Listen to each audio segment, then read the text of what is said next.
Hello, good afternoon all of you. Welcome back. हमारी hard and soft एक्सीडेंट bases की unit चल रही है। कल मैंने आपको सिम्बायोसिस इफेक्ट कराया था, सिम्बायोसिस। आज हम उससे आगे बढ़ेंगे। आज का हमारा टॉपिक है theories of hardness and softness. Theories of hardness and softness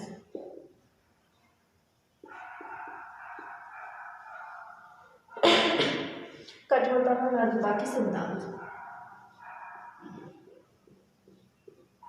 कठोरता व मृदुता के सिद्धांत।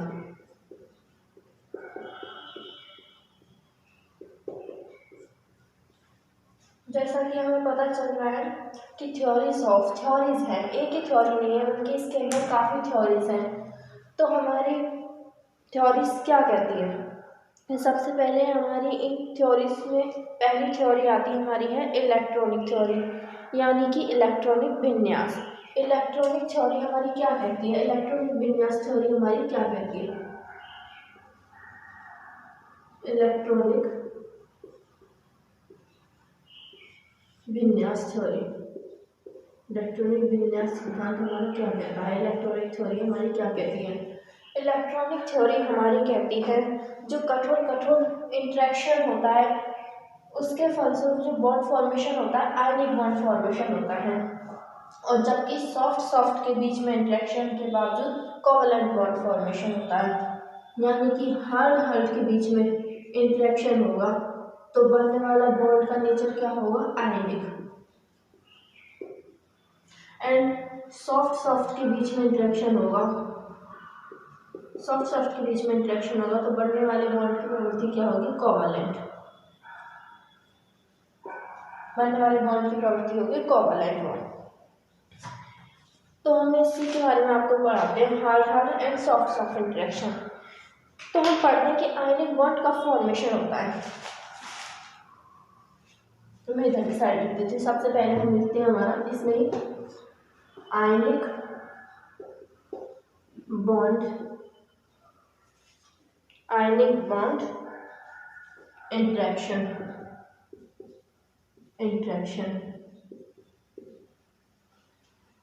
Hard acid and hard base, क्योंकि जब हमारी यूनिट ही hard acid and hard base की है तो हार्ड एसिड और हार्ड बेस पीएसएन के अकॉर्डिंग भी कोई भी कॉम्प्लेक्स स्टेबल कब होता है? जब वो हार्ड या सॉफ्ट के साथ इंटरेक्शन होता है। तो हमारी आयनिक bond interaction hard acid and hard base. तो सबसे पहले हम देखते हैं कि हमको डेफिनेशन से मतलब नाम से पता चल रहा है कि आयनिक बॉन्ड का इंटरेक्शन किसके बीच में हो रहा है? हार्ड के बीच में, यानी hard acid and hard base के बीच में। अब हम देखते हैं आयनिक कंपाउंड्स कौन कौन से होते हैं। जैसे कि हमारे ionic compounds Na+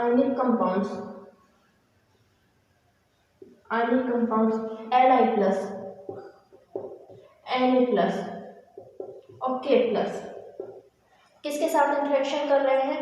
like OH-, F-। तो जो हमारे Li+, Na+ और K+ हैं ये तो हमारे हो गए हार्ड एसिड। ये क्या है? हमारे हार्ड एसिड। और OH- और F- हमारा क्या है? Hard base. Hard acid and hard base. लेकिन दोनों में देखिए, दोनों में साइज क्या है? स्मॉल होना चाहिए, साइज स्मॉल। अब हम देख रहे हैं जो साइज स्मॉल है तो इंटरन्यूक्लियर डिस्टेंस होती है, जो नाभिकीय दूरी होती है वो कम होती है, और जब इंटरन्यूक्लियर डिस्टेंस कम होगी तो इनके बीच में अट्रैक्शन बढ़ता है।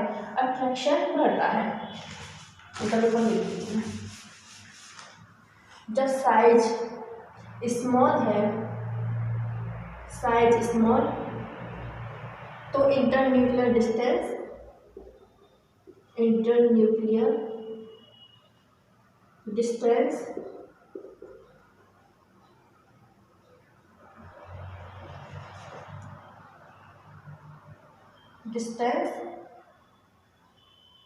जब साइज स्मॉल है तो इंटरन्यूक्लियर डिस्टेंस भी कम होगी।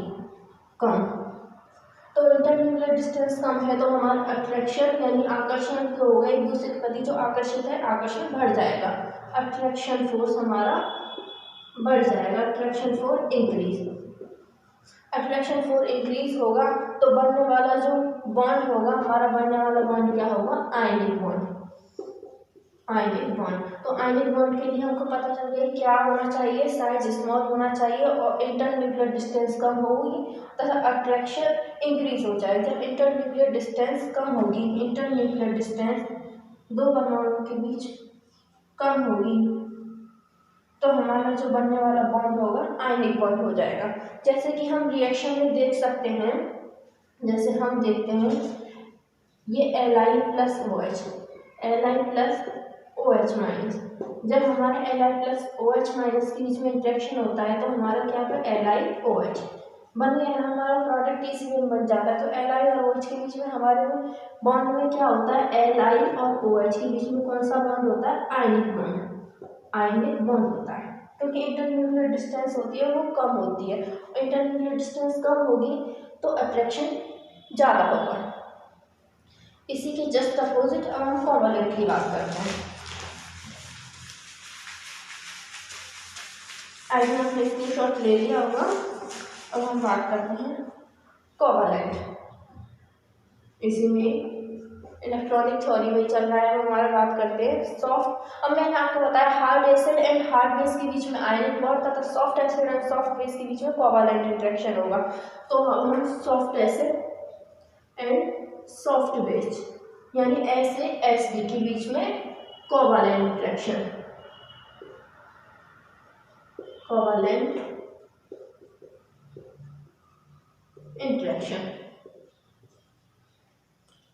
Soft acid and soft base covalent interaction.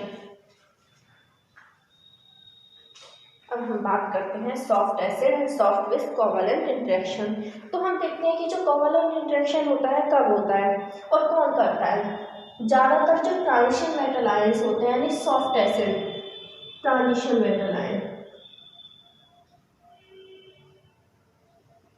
Transition metal ion यानी संक्रमित धातु तत्व, transition metal ion D block के transition metal ion covalent interaction ज़्यादा करते हैं। और जो ट्रांजिशन मेटल आयन है तो ये किसकी तरह बिहेव कर रहा है, सॉफ्ट एसिड की तरह। और सॉफ्ट बेस का काम कौन करेगा, सॉफ्ट बेस का काम यहाँ करेंगे हमारे। और हाँ एक और बात याद रखना, जो ये सॉफ्ट एसिड हैं और जो ट्रांजिशन मेटल आयन है इनमें डी इलेक्ट्रॉन कम से कम 6 से 6 to 10 डी इलेक्ट्रॉन्स इनके कक्षक में भरे होते हैं। ट्रांजिशन मेटल आयंस होते हैं और ट्रांजिशन मेटल आयंस वे होते हैं जिनके डी कक्षक में कितने 6 से 10 डी इलेक्ट्रॉन्स भरे होते हैं। तो ये जो ट्रांजिशन मेटल आयंस हमारे क्या कहलाते हैं, सॉफ्ट एसिड कहलाएंगे। और हमारे यहाँ सॉफ्ट बेस होते हैं, सॉफ्ट बेस होते हैं जो हमारे यहाँ सॉफ्ट बेस का कार्य करेंगे। सॉफ्ट बेस जैसे जिनका साइज बड़ा होगा वो तो बेस की तरह बिहेव करेंगे, like for example I minus S-2, soft base I minus और S-2 यानी कि soft air soft base covalent interaction. तो हमारे सॉफ्ट एसिड क्या है, ट्रांजिशन मेटल आयन, और सॉफ्ट बेस है I माइनस S-2 एक्सेट्रा। तो अब हमें पता चल गया जो सॉफ्ट एस और सॉफ्ट बेस के बीच में जो बॉन्ड फॉर्मेशन होगा, इंटरेक्शन होगा, क्या होगा, कोवैलेंट इंटरेक्शन होगा। कोवैलेंट इंटरेक्शन होगा तो बनने वाला जो बॉन्ड होगा वो भी क्या होगा, कोवैलेंट बॉन्ड फॉर्मेशन होगा। और जो इनमें जो डी इलेक्ट्रॉन्स होते हैं बहुत ज़्यादा पोलराइजिंग पावर रखते हैं, पोलराइजिंग पावर यानी ध्रुवण क्षमता रखते हैं, ध्रुवणता रखते हैं। जो सॉफ्ट एसिड होते हैं क्या रखते हैं, पोलराइजिंग पावर, पोलराइजिंग पावर बहुत ज़्यादा होती है। जब सॉफ्ट एसिड की पोलराइजिंग यानी ध्रुवण की क्षमता ज़्यादा होगी, सॉफ्ट बेस को ध्रुवित करने की क्षमता ज़्यादा रखता है अपनी साइड, तो साफ है इसकी भी ध्रुवण होने की क्षमता बेस की ज़्यादा होगी, यानी कि सॉफ्ट बेस की ध्रुवण होने की क्षमता, इसकी पोलराइजिंग पावर ध्रुवणता अपनी ओर आकर्षित करने की तथा इसकी सॉफ्ट एसिड की तरफ आकर्षित होने की क्षमता अधिक हो जाएगी, यानी कि पोलराइजेबल होने की क्षमता ज़्यादा हो जाएगी। पोलराइजेबल होने की क्षमता ज़्यादा होगी। और कई ऐसे होते हैं ट्रांजिशन मेटल आयन जो 6 से 10 ना बल्कि पूरे के पूरे 10 डी इलेक्ट्रॉन्स रखते हैं। और जितने डी इलेक्ट्रॉन्स की संख्या इंक्रीज होगी, डी इलेक्ट्रॉन्स की संख्या जितनी इंक्रीज होगी, मैं नीचे लिख देती हूँ, पोलराइजिंग पावर कब इंक्रीज होती है, D electrons, number of D electrons increases, number of D electrons increases होती है, तब पोलराइजिंग पावर इंक्रीज होगी। यहाँ तक हमारी हो गई 6 से 10, और जिनकी 10 होगी, डी इलेक्ट्रॉन पूर्ण रूप से भरे हुए यानी 10 डी इलेक्ट्रॉन्स होंगे, वो सबसे ज़्यादा गुड पोलराइजिंग पावर रखते हैं। फॉर एग्जाम्पल ऐसे कौन से हैं जो पूरे 10 रखते हैं, मैं इसको मिटा देता हूँ, आप स्क्रीनशॉट ले लीजिए।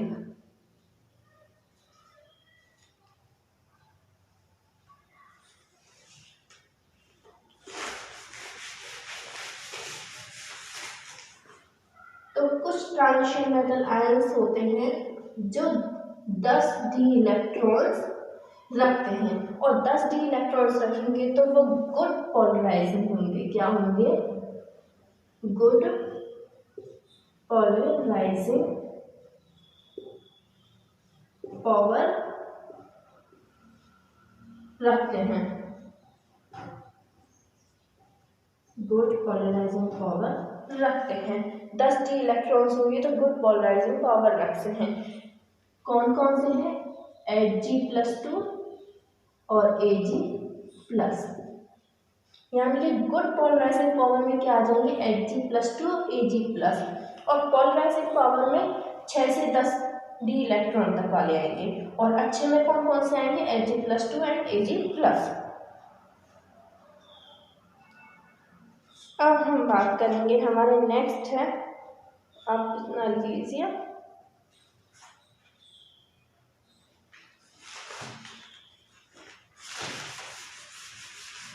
अब हमारी जो ये तो हो गई हमारी इलेक्ट्रॉनिक थ्योरी के अंदर है दोनों। तो इसमें एक साइंटिस्ट और हुए, वो है हमारे साइंटिस्ट मिसोनो और उनके साथियों ने 1967 में कठोरता और मृदुता के संबंध को दर्शाने के लिए एक इक्वेशन दी थी। अब कौन सी इक्वेशन दी थी उन्होंने दी थी मिसोनो, साइंटिस्ट मिसोनो ने 1967 में इक्वेशन दी थी। उनकी इक्वेशन है Pk is equal to -log k। -log k को भी इन्होंने खोल के लिखा है ax + by + c। Pk is equal to -log k is equal to ax + by + c, जहाँ k क्या है? k है हमारा मेटल लिगेंड कॉम्प्लेक्स वियोजन के लिए साम्य स्थिरांक। k क्या है हमारा? धातु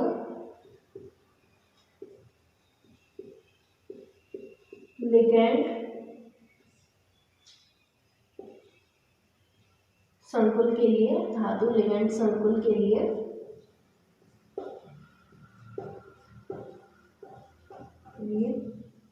वियोजन स्थिरांक,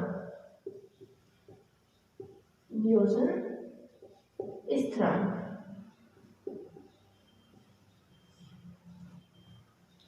k इज इक्वल टू धातु लिगेंड संकुल के लिए वियोजन स्थिरांक। और यहाँ हमारा a क्या है? a and b। अब हम a और b की बात कर रहे हैं। a और b है हमारे लिगेंड्सों के लिए पैरामीटर। इसके लिए पैरामीटर है लिगेंड्स के लिए,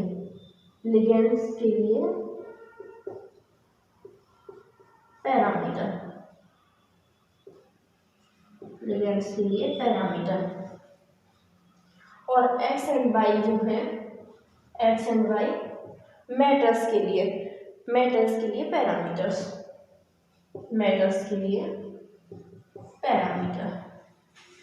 तो मिसोनो और उसके साथियों ने 1967 में इक्वेशन दी P K is equal to minus log K is equal to A X plus B Y plus C, जहाँ जो के है धातु और लिगेंड्स के संकुलों के लिए विभजन स्थिरांक है, और ए और बी हमारे किसके लिए है, लिगेंड्स के लिए, तथा एक्स और वाई किसके लिए, हमारे मेटल्स के लिए पैरामीटर्स।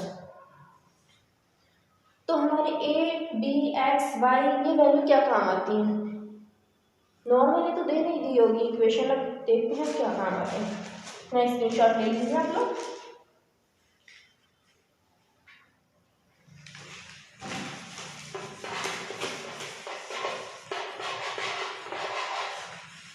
तो हम बात करते हैं जो हमारी सबसे पहले हम लेते हैं वाई। तो हमारा वाई क्या कहता है, वाई हमारे धातुओं के लिए, तो वाई क्या कहता है, यदि वाई का मान 2.8 से 3.2 के बीच हो तब तो ये क्या होता है, सीमावर्ती। 2.8 और 3.2 के बीच में हो तो किसके लिए होता है, ये सीमावर्ती एसिड के लिए, यानी border line acid, border line acids के लिए। और यदि 2.8 से कम होता जाता है, इधर की साइड कम होता जाता है, तो किसके लिए होता है, हार्ड एसिड, यानी हार्ड एसिड। यदि वाई की वैल्यू 2.8 से कम हो जाएगी तो क्या हो जाएगी, एसिड क्या हो जाएगा, हार्ड एसिड। एंड 3.2 से ज़्यादा जाते हैं, यानी इधर की साइड वाई की वैल्यू इंक्रीज हो रही है, ज़्यादा हो रही है, तो जिसके लिए वाई की वैल्यू ज़्यादा है वो बनने वाला एसिड क्या है, सॉफ्ट एसिड, तथा जिसके लिए 2.8 से कम है तो एसिड क्या है, हार्ड एसिड। और जिसकी वैल्यू वाई के लिए 2.8 से 3.2 के बीच में क्या है, border line acids. For example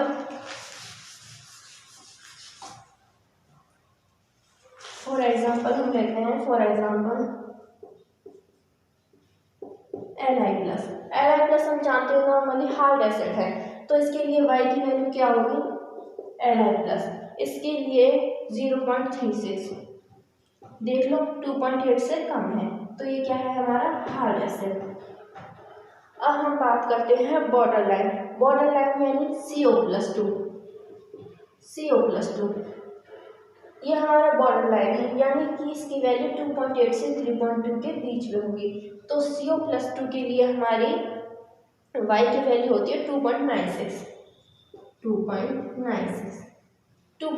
देख लो 2.8 और 3.2 के बीच में 2.96, ये है हमारा बॉर्डर लाइन एसिड्स,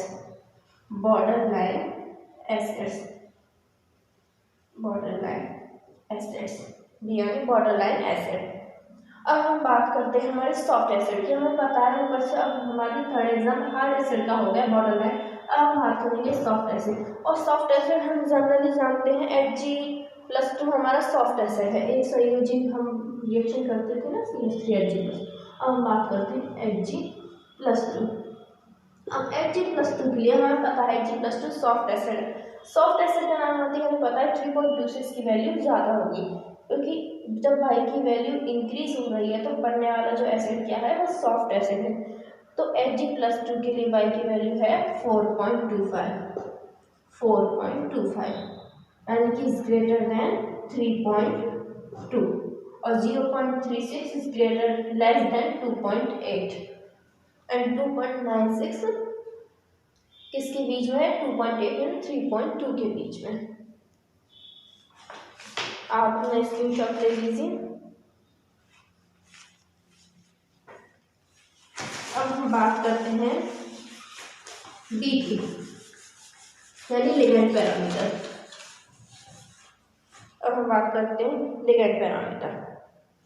हमको ये ध्यान रखना पड़ेगा, जो बाई है हमारा एसिड के लिए है, पैरामीटर किसके लिए आया है, एसिड के लिए, मेटल एसिड के लिए, और जो हमारा बी पैरामीटर है वो किसके लिए है, हमारा बेस के लिए आ रहा है, बेस के लिए आ रहा है। लिगेंड पैरामीटर है, लेकिन यहाँ हमारा काम किसके लिए आ रहा है, बेस। यहाँ बेस की सॉफ्ट और हार्ड देख रहे हैं, किससे, बी। अब हम यहाँ देखते हैं वी, जैसे कि हम जानते हैं OH- हम बता देंगे, पूरी क्लास में हमने यही पढ़ा है कि OH- क्या है, हमारा हार्ड बेस। OH minus. फिर हम देखते हैं जैसे Cl माइनस, Br माइनस और I माइनस। I माइनस अभी मैंने आपको बताया था ये क्या है, सॉफ्ट बेस, और Br ये क्या है, बॉर्डर लाइन। Br हमारा होता है border line. Br minus Cl minus Br minus, मतलब OH माइनस की कंपेयर में इधर जा रहे हैं, लेफ्ट टू राइट जा रहे हैं, तो बेस सॉफ्ट होता जा रहा है। तो सबसे ज़्यादा हार्डनेस क्या रख रहा है, OH माइनस आयन, फिर उसके बाद Cl माइनस आयन, फिर Br minus ion and I minus ion. तो इसके लिए B की वैल्यू क्या है, जब आपको पता है B की वैल्यू हार्ड बेस के लिए वो जैसे बाई की वैल्यू बढ़ती जाएगी तो सॉफ्ट एसिड होता जाएगा, उसी प्रकार यहाँ हमने हार्ड बेस और ये सॉफ्ट बेस हो जाएगा। जैसे जैसे B की वैल्यू बढ़ती जाएगी हार्ड बेस से सॉफ्ट बेस हो जाएगा। तो B की वैल्यू I माइनस के लिए सबसे ज़्यादा होगी, I माइनस के लिए होगी 7.17 और OH माइनस के लिए हमारी वैल्यू है 0.40। यानी कि B की वैल्यू इधर से जाने पर इंक्रीज हो रही है तो हार्ड बेस किस में चेंज हो रहा है, सॉफ्ट बेस में। यानी कि हम कह सकते हैं कि हार्ड बेस के लिए B की वैल्यू बहुत कम होगी as compared to soft base. ऐसे हमारे एक्स देख लेते हैं। एक्स में कुछ भी नहीं है, एक्स वही हमारा मेटल पैरामीटर्स है। एक्स का भी हम नाप सकते हैं, जैसे हमने इसमें 3D सीरीज के एलिमेंट्स ले लिए और सबके ऑक्सीडेशन स्टेट +2, तो Mn भी सेकंड में, Mn Fe CO Ni second, ये सब सेकंड में है। तो इनके संकुल का स्थायित्व किस प्रकार में होगा, तो सबसे ज़्यादा स्थायी हमारा रहेगा ये वाला, फिर निकल वाला, और फिर CO, फिर Fe, और सबसे कम स्टेबल Mn वाला। आई थिंक आपको आज की क्लास समझ आए, फिर भी अगर कोई कंफ्यूजन हो तो बता देना। हाँ, एक बात ये ध्यान रख लेना, मैंने कहीं इससे पहले वाई के लिए यहाँ सॉफ्ट एसिड और हार्ड एसिड ही लिखा है ना, कहीं गलती से सॉफ्ट बेस ना लिख दिया हो। वैसे जहाँ तक है सॉफ्ट एसिड ही लिखा है मैंने, फिर भी आप देख लेना। एंड आई थिंक आपको आज की क्लास पसंद आई हो, एंड यदि कोई प्रॉब्लम हो तो हमेशा मैं कहती हूँ कमेंट सेक्शन में बताएं। And thank you so much, धन्यवाद।